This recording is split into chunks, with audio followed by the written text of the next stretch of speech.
Anong masasabi mo sa mga taong nagsasabi na hindi kailangan ng trainer or nutritionist para gumanda ang katawan? Oo naman, kailangan lang sariling sikap at tiyaga mo and magre-research tayo. Kailangan kilalanin natin yung katawan natin, kung anong mga workout ang bagay sa atin, anong mga pagkain, at anong mga tamang tulog at recovery na pasok sa schedule natin.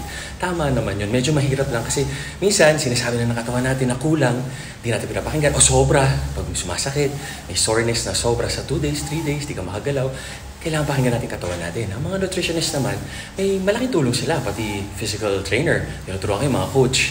Binabantayan kayo yung proper form. Basta magaling sila. Tapos tinatanong nila kayo kung okay ba, proper breathing, walang pain, kung may pain hanggang 3 lang, pag lumabas ng 3. Ibang exercise, hindi siya okay sa'yo yung ganun. So, syempre yung mga ganyan, kailangan may budget tayo, ganyan.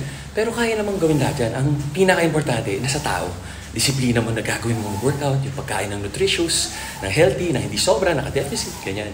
Tama kayo, mali ako, I'm not your doctor. Do what works for you guys. God bless. Happy healthy!